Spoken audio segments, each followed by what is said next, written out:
The cargo ship Wanderer's Dream had seen better decades, but Kira Thorne had never expected it to betray her quite so spectacularly. The hull groaned around her as she fought with the failing Navi.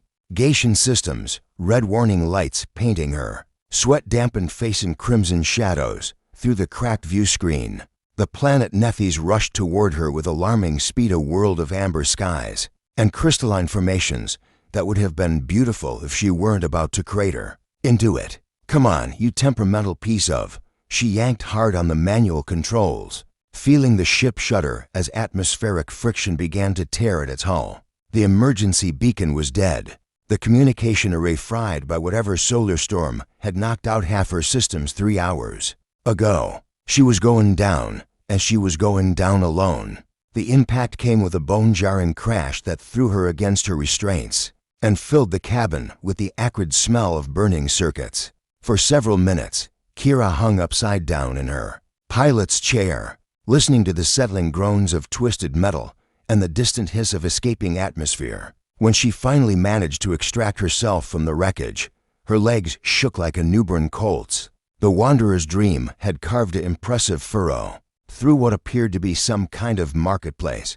Crystalline structures lay shattered around the crash site, their fragments catching the light of Nethys' twin suns and scattering it in rainbow patterns. Across the amber-colored ground, the air smelled of ozone and something floral that made her nose tingle. "Well," Kira muttered, brushing dust from her leather jacket and checking her sidearm out of habit. "That's one way to make an entrance." The locals who had gathered to gawk at the wreckage were unlike anything in her trader's catalog of known species, tall and willowy, with skin that seemed to shift between silver and blue depending on the angle of the light. They possessed an otherworldly beauty that made her feel suddenly very human and very out of place. Their eyes were large and luminous, colored in shades of violet and gold, and they watched her with a mixture of curiosity and wariness. Kira raised her hands in what she hoped was a universal gesture of peace. "Sorry about the dramatic landing," she called out. "I don't suppose anyone knows a good mechanic." The crowd parted with surprising synchronicity, and Kira felt her breath catch as a figure emerged from their midst. If the other Nethysans were beautiful, this one was magnetic in a way that seemed to bend reality around him. He moved with predatory grace, each step deliberate and measured, and the crowd gave him a respect that bordered on fear. His skin held deeper blue undertones, and silver markings traced intricate patterns along his exposed arms and the side of his neck. When his gaze fixed on her, Kira felt like prey being evaluated by an apex predator. "You have caused considerable damage," he said, his voice carrying an accent that turned the standard trade language into something almost musical. "These merchants will expect compensation." Kira looked around at the scattered crystal fragments and winced. Her cargo hold had been full of basic supplies bound for the Outer Rim colonies, nothing exotic, enough to cover what looked like the destruction of half a marketplace. "I'm sure we can work something out," she said, trying to project more confidence than she felt. "I'm Kira Thorne, independent trader. And you are?" The silver-skinned man studied her for a long moment, as if deciding whether she was worth the effort of a proper introduction. "I am Zephyr Valdris," he said finally.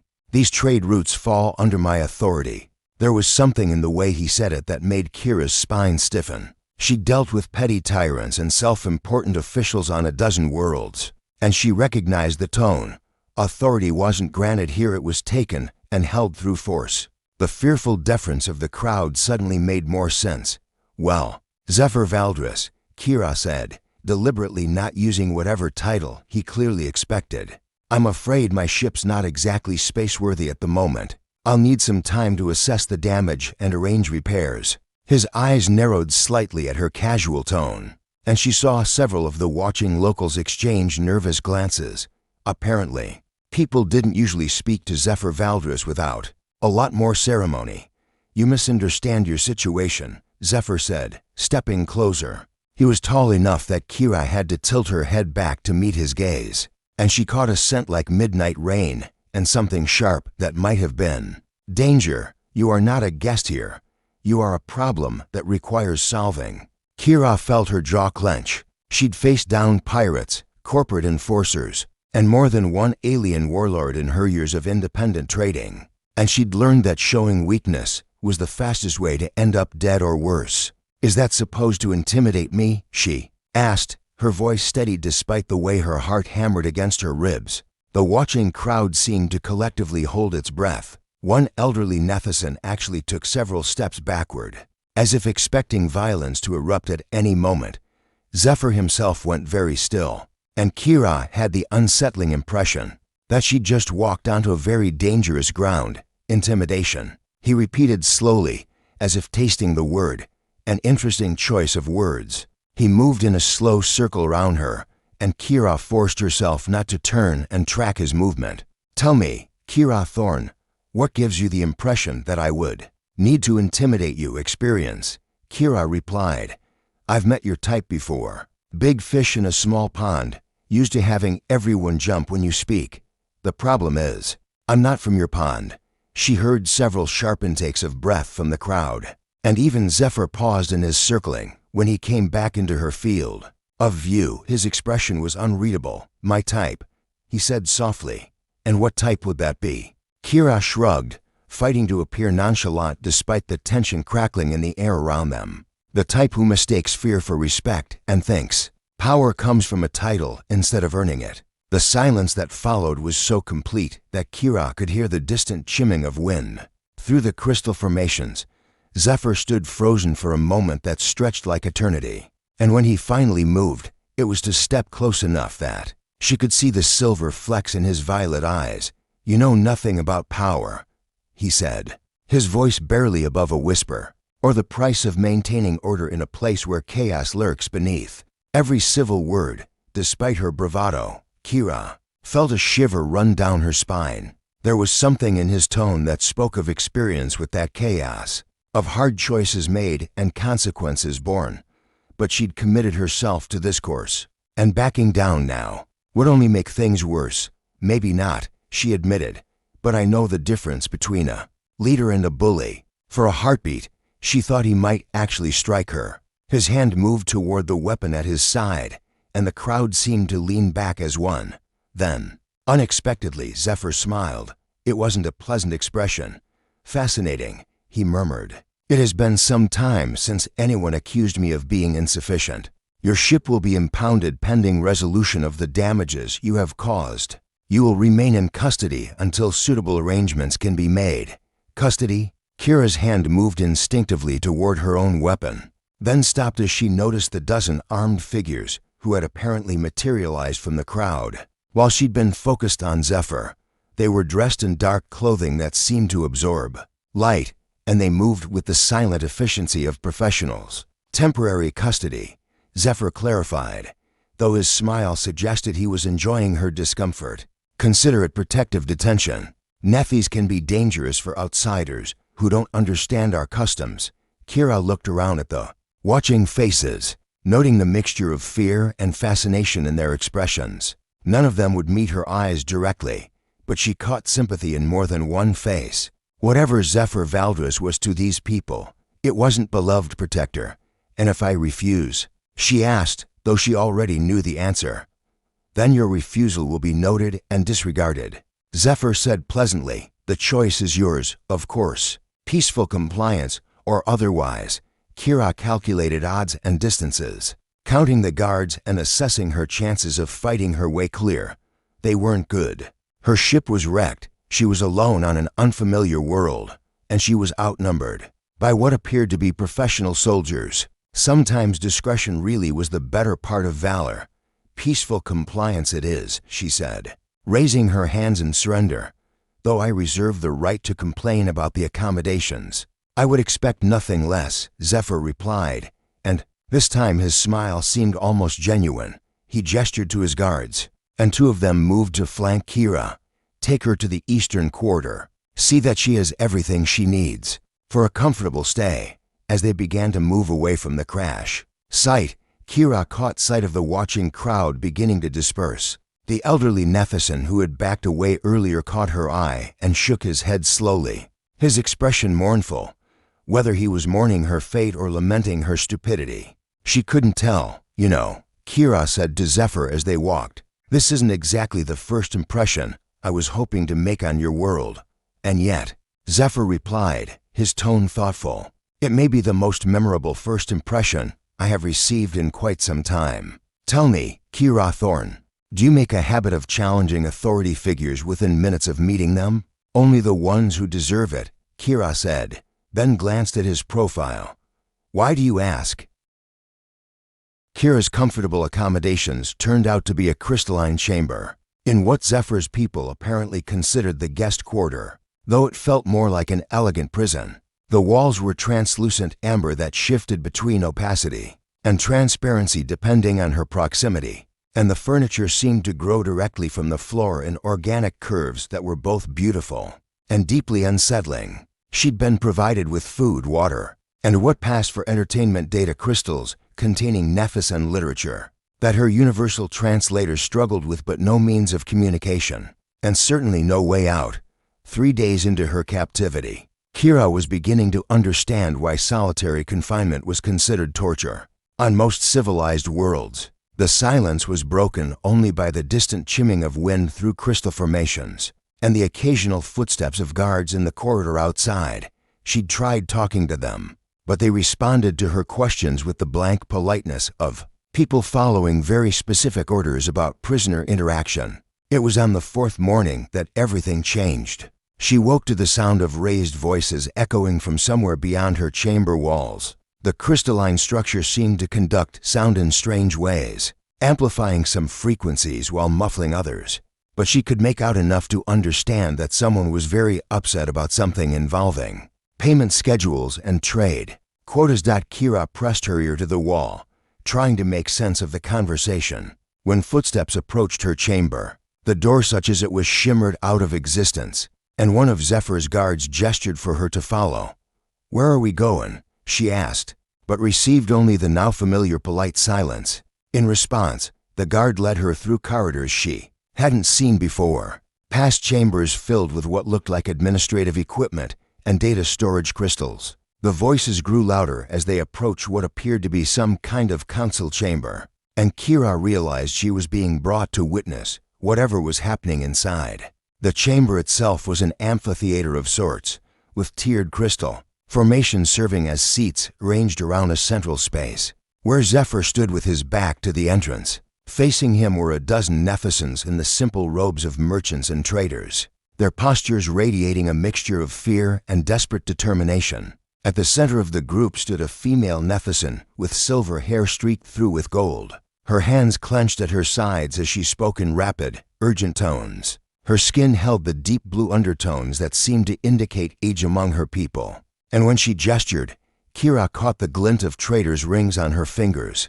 "Cannot continue to meet these demands," the woman was saying, her voice carrying clearly through the crystal acoustics. "The tribute you require leaves us unable to maintain our own operations. My people are struggling to feed their families, Valdris." "Your struggles are not my concern, Naya," Zephyr replied, his tone carrying the casual indifference of someone discussing the weather. "The protection I provide comes at a cost. If you cannot meet that cost, perhaps you should consider whether your continued operation in this sector is viable." Kira felt her jaw clench. She'd seen this dance before on a dozen worlds, the strong preying on the weak, dressing up extortion in the language of protection and mutual benefit. But seeing it up close, watching the fear in the traders' faces, made something hot and angry uncurl in her chest. "We have been loyal," Naya continued, her voice starting to shake. "We have paid every tribute, followed every regulation, reported every transaction as required. We ask only for terms that allow us to survive." A tall, lean Nephison stepped up beside Zephyr, his movements carrying the calculated grace of a professional advisor. Kira caught the flash of silver insignia on his dark clothing, some kind of rank marker. She assumed survival is earned, not granted, the advisor said, his voice smoother than Zephyr's, but no less cold. "Those who prove their value find ways to meet their obligations, those who do not." He let the sentence hang in the air like a threat. "Torvin speaks truth," Zephyr said, and Kira filed away the advisor's name for future reference. "The strong survive by adapting, the weak," he shrugged elegantly. The weak provide resources for those more capable of using them effectively. Kira had heard enough. Before she could think better of it, she stepped forward into the chamber, her guard making a startled sound behind her. "Forgive the interruption," she said, her voice carrying clearly through the crystalline space. "But I couldn't help overhearing your business philosophy." Every head in the chamber turned toward her, and she saw Zephyr's violet eyes narrow with something that might have been surprise or anger. The traders looked confused, clearly uncertain whether this interruption represented salvation or additional disaster. "You were not invited to participate in this discussion," Zephyr said, his tone carefully controlled. "No," Kira agreed, walking further into the chamber despite the guard's obvious distress. "But I was apparently invited to witness it. And what I'm witnessing looks an awful lot like extortion dressed up in fancy language." The silence that followed was so complete she could hear her own heartbeat. Torvin moved slightly, his hand drifting toward his weapon, but Zephyr held up a restraining gesture. "Your opinion on local governance was not requested," Zephyr said softly. "Lucky thing opinions don't require permission," Kira replied. She looked around at the assembled traders, noting the hope that had flickered to life in several faces. "You know what I see here? I see a bunch of hardworking people trying to make an honest living, and one person who's decided that makes them easy targets." "You see nothing," Zephyr snapped, his composure cracking slightly. "You are an outsider who understands nothing about the complexities of maintaining order in this region." "I understand protection rackets," Kira shot back, "and I understand the difference between leadership and bullying." She gestured toward the traders. "These people aren't your enemies, Valdris. They're not some threat you need to control or resource you need to exploit. They're individuals trying to build something, and you're destroying that because it's easier than earning their genuine loyalty." She saw something flash in Zephyr's eyes, anger, yes, but underneath it something that looked suspiciously like uncertainty. "You know nothing about loyalty," he said, stepping closer to her. "Nothing about what it takes to hold together something meaningful in a galaxy. That rewards only strength. Is that what this is?" Kira gestured around the chamber. "Something meaningful, because from where I'm standing, it looks like a man who's so afraid of being challenged that he's forgotten the difference between respect and fear." The words hit their target like physical blows. She saw Zephyr recoil slightly, saw Torvin's sharp intake of breath, saw the traders exchange glances that held the first seeds of real hope she'd witnessed since entering the chamber. "Afraid," Zephyr repeated, his voice barely above a whisper. "Terrified," Kira confirmed, pressing her advantage despite the dangerous glitter in his violet eyes. "So scared of appearing weak that you've convinced yourself that being cruel makes you strong. But you know what takes real courage, Valdris. Standing without a weapon and earning respect through actions instead of threats. Building something instead of just taking it." She took another step closer, close enough to see the silver flecks in his eyes, close enough to catch that scent of midnight rain and danger that seemed to cling to him. "You want to know what I think?" she continued, softly. "I think underneath all that armor and attitude, you're just as scared as everyone else. The only difference is that you've decided to make your fear everyone else's problem." For a moment that stretched like eternity, Zephyr stared at her with an expression she couldn't read. The chamber was so quiet she could hear the distant chimming of wind through crystal, the soft breathing of the watching traders, the thundering of her own heart. Then Zephyr smiled, and it was the most dangerous expression she'd ever seen. "Fear," he said softly. "You accuse me of fear." He looked around the chamber, his gaze touching each trader in turn before returning to her. "Very well, Kira Thorne, let us speak of fear." He gestured, and the traders began filing out of the chamber with obvious relief, Naya pausing to give Kira a look of profound gratitude before following the others. In moments, the space was empty except for Kira, Zephyr, Torvin, and the guards who had stationed themselves at strategic points around the room. "Torvin," Zephyr said without taking his eyes off Kira. "Leave us." His advisor hesitated. "Sir, I don't think." "Leave us," Zephyr repeated, and this time there was no arguing with the command. When they were alone, except for the distant guards, Zephyr moved closer to Kira, close enough that she had to tilt her head back to meet his gaze. "You Call me a coward, he said quietly. You suggest that I rule through fear because I lack the courage to lead through inspiration. Tell me, what do you know of courage? Kira felt her pulse quicken, but she held her ground. I know it's not what you've been showing these people. And what have I been showing them? Control masquerading as strength, power without purpose. A man so convinced that he has to be feared that he's forgotten how to be respected. Something shifted in Zephyr's expression. A crack in the armor she'd been trying to find since their first meeting. And if you're wrong? He asked, if fear is all that stands between order and chaos, if the mom.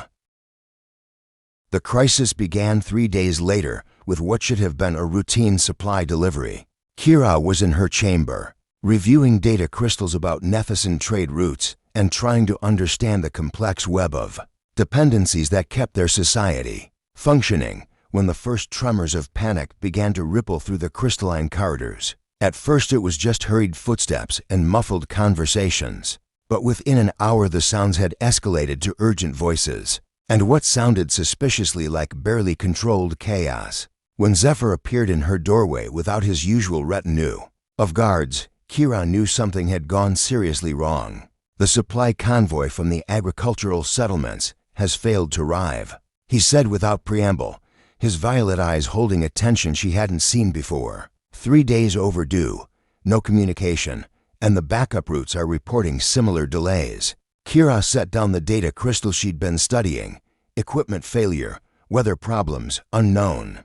Zephyr moved into her chamber, his usual predatory grace replaced by something that looked almost like agitation. But the timing is problematic. The urban centers depend on regular deliveries for basic necessities. Without resupply within the next 48 hours, we will begin to see shortages of essential goods, food riots, Kira said, understanding. Immediately, she'd seen it before on worlds where the supply chains were fragile and the population density was high. How long before panic sets in? It may have already begun. Zephyr's jaw was tight. Torvin is implementing emergency rationing protocols, but the people are already talking. Fear spreads faster than truth in situations like this. Kira stood, her mind automatically shifting into the problem-solving mode that had kept her alive. Through years of independent trading, what about alternative suppliers? Surely there are other settlements that could. The agricultural settlements operate on carefully calculated schedules, Zephyr interrupted. They produce exactly what is needed, when it is needed, with minimal surplus. It is an efficient system under normal circumstances, but not a resilient one, Kira observed. What happens when normal circumstances don't apply? The look Zephyr gave her was sharp with recognition.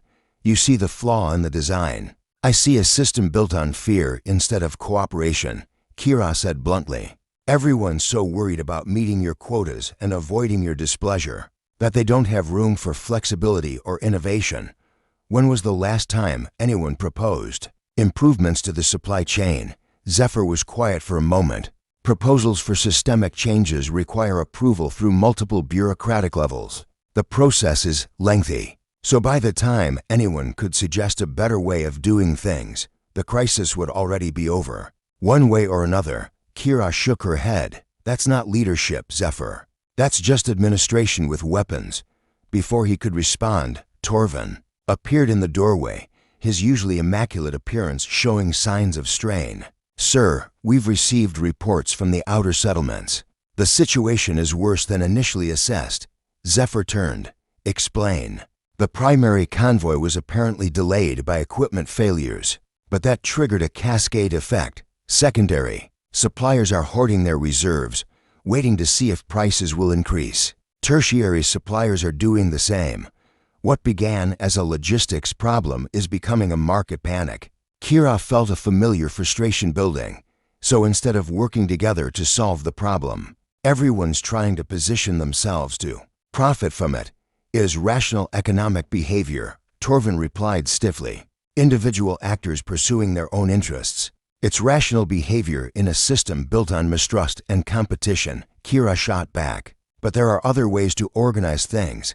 Zephyr studied her with those unsettling violet eyes. What do you propose? The question caught Kira off guard. She'd expected argument, dismissal, perhaps even anger. She hadn't expected him to actually ask for her opinion. Direct communication, she said after a moment. Skip the bureaucracy and go straight to the source, not as the person demanding compliance, but as someone asking for help solving a shared problem. The agricultural settlements respond to authority, Torvin interjected. They require clear directives and consequences for failure, do they? Kira looked between the two Nethicans. When was the last time either of you actually talked to them? Not issued orders or received reports, but had a conversation about what they need and what they can provide. The silence that followed was telling. I thought so. Kira continued. You've built a system where everyone's so busy following rules and avoiding punishment that no one's actually communicating. No wonder it breaks down the moment something unexpected happens. Zephyr moved to the window, his hands clasped behind his back as he stared out at the crystalline cityscape. And your alternative would be, go to them, Kira said simply, not with guards and formal proclamations, but as someone who needs their help and respects their expertise. Find out what's really happening, what they need to solve the problem, and what resources you can provide to make it happen.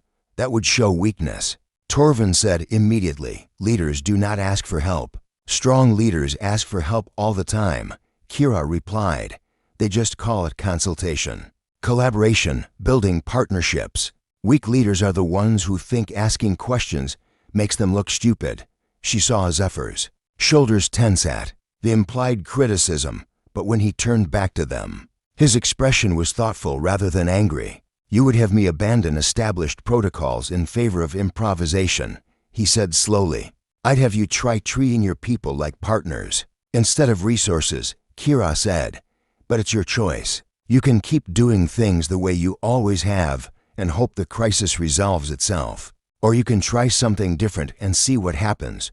For a long moment, Zephyr stared at her, and Kira could practically see the internal debate playing out behind his violet eyes. Finally, he nodded. Double quotes very well, he said. But you will accompany me. What? Kira blinked in surprise. If I am to experiment with your approach to leadership, I want the architect of the experiment present to observe the results.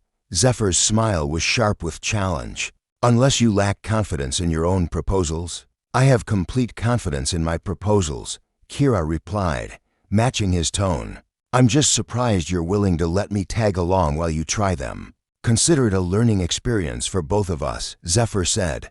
Torvin, prepare a transport. Small crew, minimal escort. We leave within the hour. His advisor looked alarmed. Sir, traveling to the outer settlements without proper security protocols is exactly the sort of risk-taking that separates leaders from administrators, Zephyr finished. Make the arrangements. After Torvin left, muttering about proper procedures and security assessments, Zephyr turned back to Kira with an expression she couldn't quite read.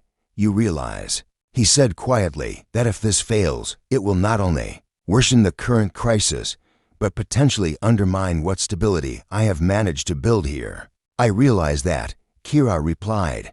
I also realize that if it succeeds, you might discover that you're capable of more than you thought. Something shifted in his expression at that, a softening that made him look younger and more vulnerable than she'd yet seen him. Why? He asked. Why risk your safety and comfort to help people you barely know solve problems that aren't your responsibility? Kira considered the question, surprised to find that she didn't have a ready answer. Maybe because I've seen what happens when good people do nothing, she said finally. Maybe because I think you're better than you believe you are. Or maybe because I'm tired of watching you waste your potential on being something you're not. And what am I not? A monster, Kira said simply.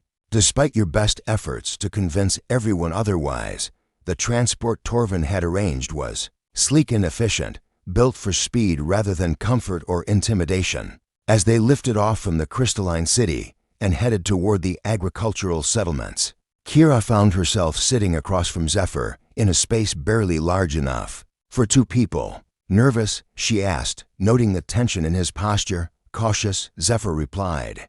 I have spent years building a reputation for strength and decisiveness. What we are attempting today could undo much of that work, or it could build something better, Kira suggested, something based on respect instead of fear. Zephyr studied her for a moment, You have remarkable faith in people's capacity for positive response to changed circumstances. I have remarkable faith in your capacity to be more than you've allowed yourself to be. Kira replied, then felt heat rise in her cheeks as she realized how that sounded. But instead of mocking her sentiment, Zephyr smiled a real smile this time, warm and genuine and completely unlike the predatory expressions she'd seen from him before. That, he said softly, may be the most dangerous thing anyone has ever said to me. As the transport carried them toward an uncertain confrontation with farmers and the limits of traditional authority, Kira found herself wondering if she'd just committed them both to something that would change everything, or if she'd simply given him the excuse he'd been looking for to become the person he'd always wanted to be. The agricultural settlement of Viridian fields sprawled across a series of terraced hillsides, its crystalline growing structures catching the light of the twin suns and scattering it in patterns that made the landscape look like something. The moment they stepped from the transport, Kira knew something was wrong. The Nephesons who had gathered in the plaza weren't showing the fearful deference she'd come to expect when Zephyr appeared. Instead, they watched him with a mixture of uncertainty and something that looked suspiciously like defiance. At the center of the group stood a figure that made Kira's instincts scream danger. Tall even by Nepheson standards, with skin so deep blue it was almost black and silver markings that seemed to writhe across his exposed arms like living things. He carried himself with the confident posture of someone accustomed to being obeyed. When his golden eyes fixed on Zephyr, Kira saw a recognition flash between them, and not the pleasant kind. "Rax," Zephyr said, his voice carefully neutral despite the tension that had suddenly filled his frame.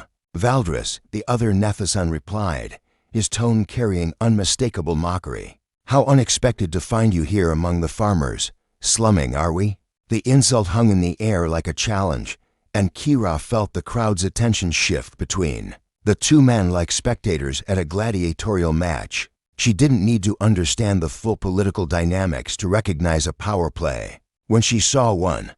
"I came to address the supply crisis," Zephyr said, his diplomatic mask firmly in place. "These people deserve answers and assistance." Rax laughed, a sound like breaking crystal. "How noble. And tell me, what answers do you plan to give them when they ask why their careful schedules and loyal compliance have left them vulnerable to precisely this kind of disaster?" Kira saw Zephyr's jaw tighten, but before he could respond, she stepped forward. "Perhaps we could discuss this in a more private setting," she suggested, though she was already calculating distances and odds if the situation turned violent. Rax's golden gaze fixed on her with predatory interest. "And you are someone who doesn't particularly care about your political games when there are people going hungry," Kira replied bluntly. The crowd stirred at that, and she caught several nods of approval from the assembled farmers. Rax's smile widened. "Interesting," he murmured. "Tell me, stranger, what do you know of our politics?" "I know enough to recognize a vulture circling," Kira shot back. "And I know the difference between someone trying to solve problems and someone trying to exploit them." This time the crowd's response was more pronounced murmurs of agreement and what sounded like suppressed approval. Rax's expression hardened. "You speak boldly for someone under Valdris's protection," he said softly. "But protection has a way of failing when it's no longer convenient to provide." The threat was unmistakable, and Kira felt Zephyr move slightly closer to her side. The gesture was subtle, but she caught it, and apparently so did Rax. "How touching." Rax continued. "The great Zephyr Valdris, reduced to playing bodyguard for alien refugees. How the mighty have fallen." "Enough," Zephyr said, his voice carrying the edge of real anger for the first time since they'd arrived. "State your business here, Rax, or remove yourself from these proceedings." "My business." Rax spread his arms wide, addressing the crowd as much as Zephyr. "My business is offering these good people an alternative to the failed leadership that brought them to this crisis." A chill ran down Kira's spine as she realized what was happening. This wasn't just political maneuvering, it was a carefully orchestrated coup attempt, timed to coincide with the supply crisis and Zephyr's unprecedented decision to leave his power base. You offer them nothing but empty promises, Zephyr replied. But Kira could hear the uncertainty creeping into his voice. This was exactly the kind of challenge his old methods were designed to handle: swift, decisive action backed by overwhelming force. But those methods would prove everything Kira had said about ruling through fear, would validate every criticism she'd made of his leadership style.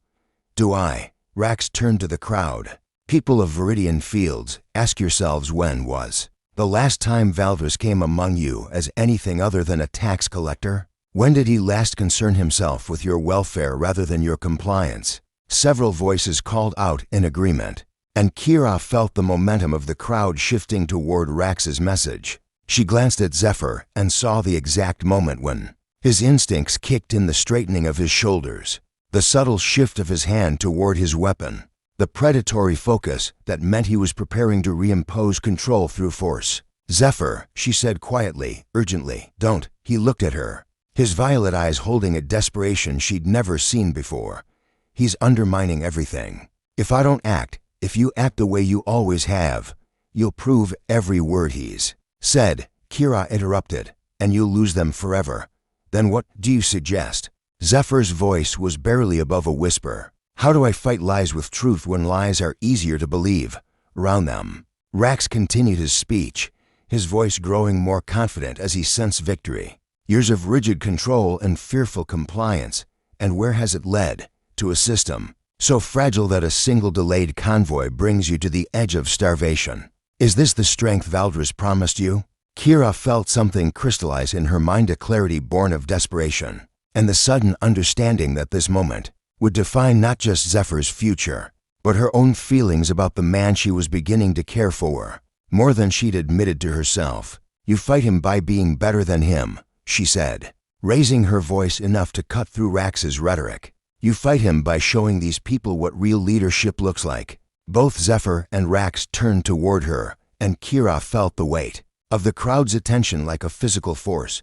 You want to know what's wrong with your system, she called out, addressing the assembled farmers directly. It's not the delayed convoy or the rigid schedules. It's that no one's been listening to you. No one's asked what you need, what you can provide, or how you'd solve the problems you face every day. She saw confusion ripple through the crowd and pressed her advantage.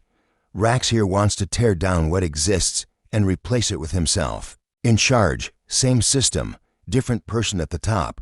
But what if there was a third option? And what would that be? Rax demanded, his golden eyes narrow with suspicion.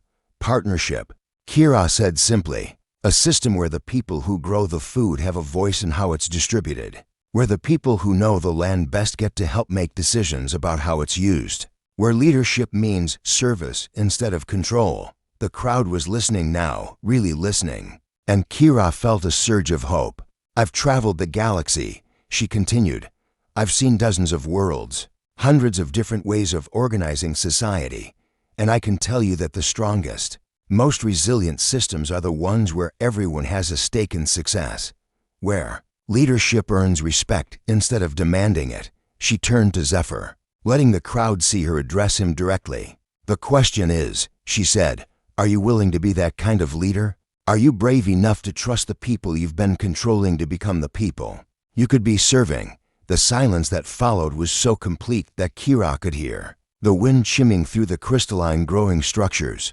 Zephyr stood frozen, his entire future balanced on the edge of a decision that would either vindicate everything she'd tried to teach him or destroy any possibility of the change she glimpsed in him. When he finally spoke, his voice carried across the plaza with quiet authority. She's right, he said simply. I have ruled through fear because I was afraid. I have demanded obedience because I didn't trust in your wisdom. I have controlled you because I didn't believe in your strength. Rax's confident smile began to waver. But I want to learn, Zephyr continued, his voice growing stronger. I want to discover what we could build together if we worked as partners, instead of rulers and subjects. I want to find out what happens when leadership becomes service. He gestured toward the crowd, his posture open and vulnerable in a way Kira had never seen from him. The supply crisis is real, he said, and I don't have all the answers, but you do. You know your land, your capabilities, your needs better than anyone. So I'm asking, not demanding, but asking for your help, not just to solve this crisis, but to build something better from its lessons." The crowd stirred, voices rising in discussion, and Kira could see the shift happening in real time. Where there had been fear and resentment, she now saw possibility and hope. Rax, however, was not finished. "Pretty words," he snarled, his composure finally cracking. "But words are all Valdris has ever offered when his power was threatened. How long before he returns to his old ways? How long before promises become orders and partnership becomes subjugation?" It was a fair question, and Kira saw a doubt flicker across several faces in the crowd. This was the moment of truth, not just for Zephyr's political future, but for everything they'd discovered about each other. "You want proof," Zephyr said, his voice carrying a note of finality that made Kira's heart race. "Then let me offer it." He reached for his weapon, and Kira's blood turned to ice, thinking he was reverting to type after all. Instead, he drew the sidearm from its holster and held it out to her. "I place myself under your protection," he said, loud enough for everyone to hear, "not as my prisoner, but as my judge. If I prove false to the promises I make here today, you have my permission to stop me by whatever means necessary." The gesture sent shockwaves through the crowd. A Nephisan leader, Volan,